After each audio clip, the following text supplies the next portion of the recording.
kesiapan Surabaya sudah siap untuk menjalankan PSBB gitu? Ya ini mau ndak mau, suka ndak suka kita harus laksanakan itu. Jadi kalau dikatakan siap itu relatif bentuk siapnya, karena kan bentuk putusan dari penetapan PSBB sebagaimana kita ketahui, karena itu juga sontak mendadak yang kemudian menimbulkan berbagai macam spekulasi bagaimana kita itu melaksanakannya bisa dengan tepat. Sejak awal kami sampaikan bahwa penetapan PSBB ini harus betul-betul didasarkan pada kesiapan moral, material maupun yang lain-lain. Dan kemudian kalau yang dilakukan di Surabaya kemarin kan kembali lagi saya sampaikan dengan waktu yang begitu cepat. Artinya segala sesuatu yang dilakukan cepat sudah jelas lah.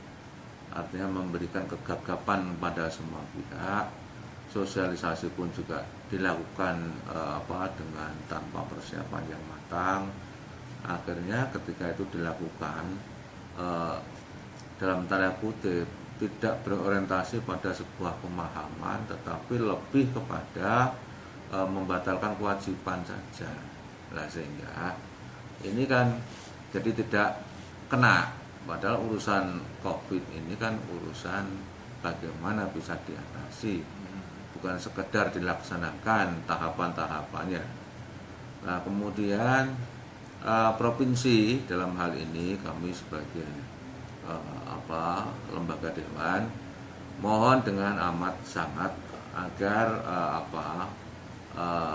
penetapan PSBB di Surabaya itu mendapatkan sebuah perhatian, dan kemudian dari soal perbantuan saja yang dari kota sudah kita siapkan untuk MBR, tetapi yang dari pusat juga pemerintah pusat sudah ada turun 10.000 pack untuk warga masyarakat, justru dari provinsi belum sama sekali. Sehingga kita minta provinsi punya kepedulian lah kepada kota Surabaya. Karena apa? Karena Surabaya ya termasuk Jawa Timur. Kami hanya ingatkan saja supaya lebih paham gitu. Ya, terus kemudian yang lain, walaupun toh memang posisinya seperti itu, kami berharap sosialisasi yang dilakukan oleh Pemkot sudah dilaksanakan di berbagai kelurahan-kelurahan. Kami mendapat laporan itu dan itu bagus. Dan masyarakat pun tidak cukup antusias menerima itu. Persoalannya ketika itu apakah itu efektif? Maka kami pastikan itu sangat jauh dikatakan efektif. Karena apa? Karena proses sosialisasi itu dilakukan di tempat dengan berjarak kan pasti. Kemudian kita sekarang tuh di mana kita bisa mengumpulkan orang dengan protap yang bisa berjarak. Sementara kan kita kan tahu di kelurahan-kelurahan tidak memiliki banyak tempat yang memang bisa menampung kapasitas masyarakat dalam jumlah yang cukup. Kemudian sosialisasi melalui medsos pun juga begitu. Antara simpang siur ini informasi formal dengan informasi yang kemudian hubungan-hubungan atau informasi antar sosial masyarakat, itu kadang-kadang masyarakat adalah tidak begitu memperhatikan itu. Lolos, banyak yang lolos karena terbukti dari banyaknya pendapat yang masuk ketika kami mencoba untuk test case tanya kapan PSBB Surabaya dilaksanakan. Saya tanya kapannya itu saja masyarakat Surabaya nggak tahu. Kemudian jari ini ya sebentar lagi, katanya jeluk engkas gitu kan. Itu kan membuktikan bahwa masyarakat tidak punya pemahaman tentang hal yang mendasar saja. Apalagi menyangkut tentang masalah protap-protap yang harus diterapkan. Mulai kemudian adalah mereka harus pekerjaan mereka harus berhenti mulai tutup jam berapa, itu pun juga perlu sosialisasi.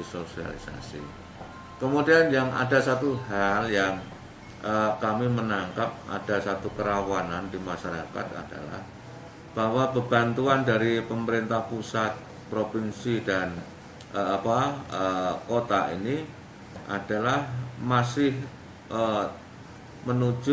ditujukan kepada tidak semua masyarakat. Ya. Ini yang rawan. Hanya MBR ya? Ya, hanya MPR dan kemudian hanya masyarakat yang PKH kayak gitu. Ini rawan karena apa? Bahwa hampir semua masyarakat sekarang kan ada keinginan merasa yang terdampak hampir secara keseluruhan.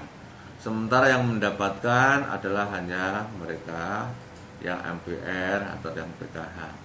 Ini menimbulkan satu kecemburuan sosial dan kemudian ini adalah sesuatu yang harus diantisipasi oleh semua pihak, terutama aparat keamanan. Dan kemudian kenapa harus aparat keamanan? Karena adalah di situ itu letak daripada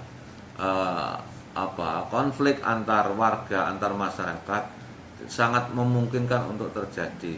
Dan kemudian untuk mengatasi hal itu, bahwa pemerintah kota kami harap bisa lebih transparan berapa dukungan atau beras yang sekarang ini dimiliki yang akan diperbantukan dan kemudian kekurangannya berapa.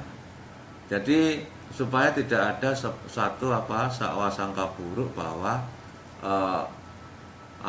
bantuan-bantuan ini tidak segera dikeluarkan oleh pemerintah kota karena memang ada praduga seolah-olah Pemkot yang menyembunyikan.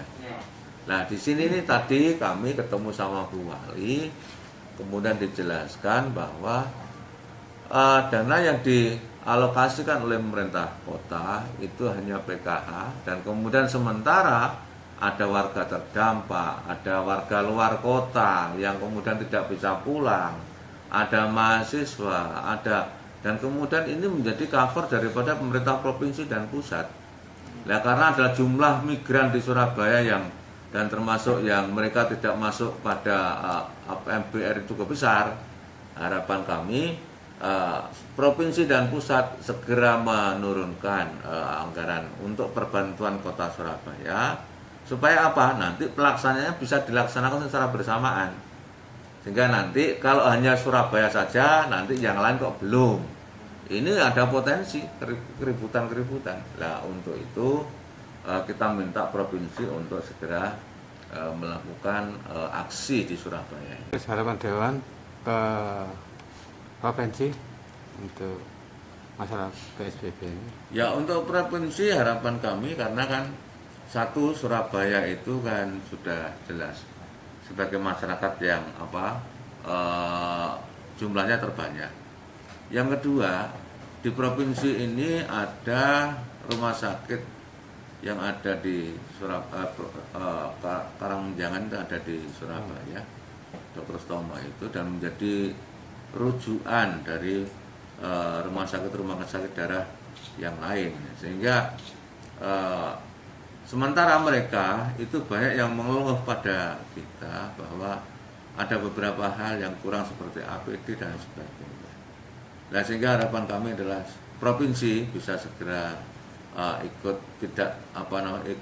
memikirkan beban kota ini, sehingga upaya penyelesaian mengatasi penyebaran COVID bisa dilakukan, dan bahkan upaya-upaya medis kaitan dengan masalah penyembuhan juga bisa dilakukan dengan cepat. Apalagi kemarin kami mendengar ada produk farmasi yang sudah menemukan obatnya itu. Nah, coba itu kan provinsi barangkali kan bisa melakukan pengejaran dan kemudian supaya proses daripada untuk mendapatkan obat yang baru ditemukan itu bisa diperoleh dan dikonsumsikan untuk masyarakat yang sudah positif di zona.